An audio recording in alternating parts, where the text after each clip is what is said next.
Deuxième vidéo sur la mise en relief, une vidéo spécifique pour les Espagnols ou pour les hispanophones, parce que la mise en relief est totalement différente d'une langue à l'autre. Il y a 4 grandes différences que nous allons voir et qu'il faut bien connaître pour pouvoir ne pas faire d'erreur en traduisant une phrase et surtout pour pouvoir l'expliquer à vos élèves si vous êtes professeur. Alors, je vous rappelle rapidement ce qu'est la mise en relief. C'est donc une manière de mettre en évidence une information dans une phrase. Cette mise en relief, elle peut se faire sur un sujet, sur un complément d'objet, sur un complément circonstanciel, donc un peu sur tout. Et je vous ai donné ici plusieurs exemples. C'est moi qui ai cassé la voiture, c'est le sujet qui est mis en relief.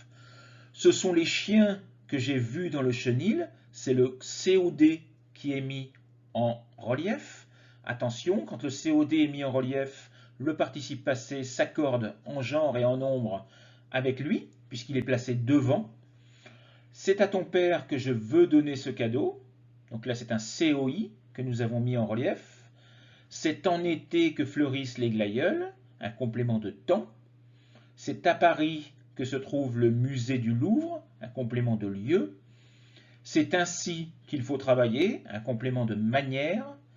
C'est en travaillant que tu réussiras ton examen, encore un complément de manière.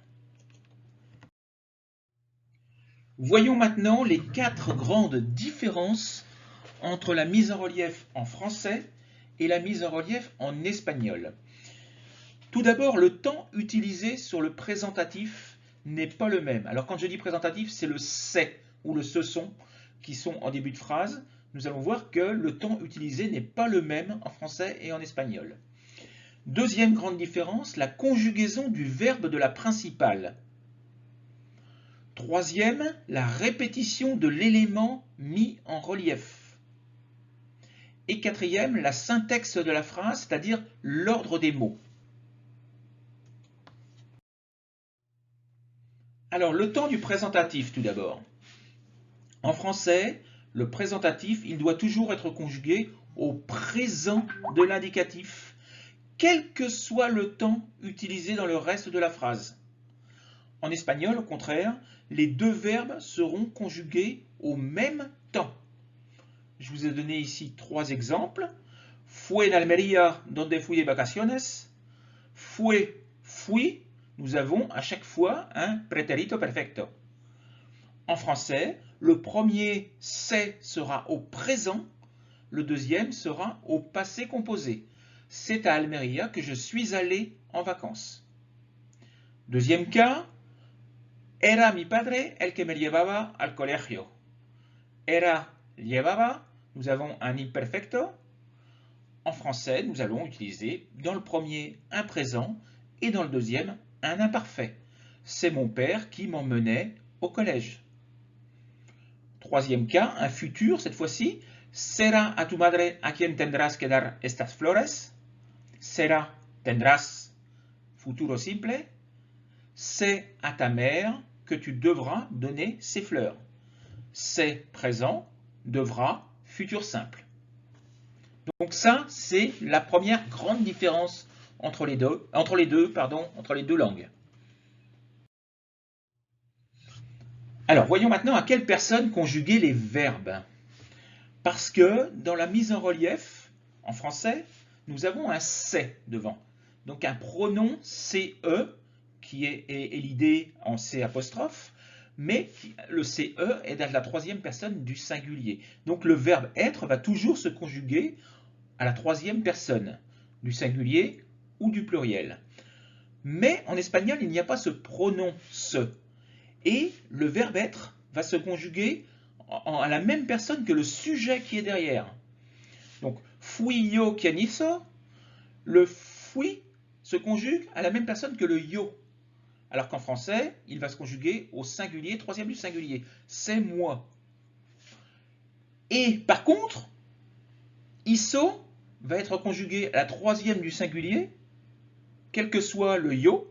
On a une première personne avec yo, mais on va le conjuguer à la troisième personne hizo, alors qu'en français, le deuxième verbe, lui, se conjugue comme le sujet. Donc c'est moi qui ai fait. Ai parce que c'est je. Fuiste tú quien rompió. Fuiste, deuxième personne du singulier, comme tout. Rompió, troisième du singulier. Es toi, toi, deuxième personne du singulier, pardon, a cassé, deuxième personne du singulier. Et le S, inversé puisque c'est une question, est toujours à la troisième du singulier. Fuimos nosotros quienes nos marchamos. C'est nous qui sommes partis. C'est troisième du singulier. Sommes, première du pluriel parce que nous avons nous. Pour le pluriel, vous remarquerez qu'en espagnol, ils mettent également le pluriel dans le deuxième verbe. Donc vous voyez encore de très grandes différences entre le français et l'espagnol. Troisième grande différence, la répétition de l'élément qui a été mis en relief. L'espagnol va répéter cet élément plusieurs fois. 2 fois minimum, parfois 3. Donc, fue en Almería donde. Donc nous avons bien 2 fois le lieu, en Almería, donde. C'est comme si en français on disait c'est à Almería où, ce qui est totalement incorrect. En français, on va ne l'utiliser qu'une seule fois. C'est à Almería que, le que étant neutre. Ha sido en octubre cuando? En octubre, cuando, les deux indiquent le temps. Comme si en français on disait c'est en octobre quand, ce qui est totalement, là encore, incorrect. On dit c'est en octobre que. Fue conduciendo como? Conduciendo la manière. Como, de nouveau la manière. En français, c'est impossible. On ne va le dire qu'une seule fois. C'est en conduisant que. On ne peut pas dire c'est en conduisant comment. C'est totalement incorrect. Fue a mi padre a quien? A mi padre COI. A quien, répétition du COI dans le relatif. Interdit en français. C'est à mon père que.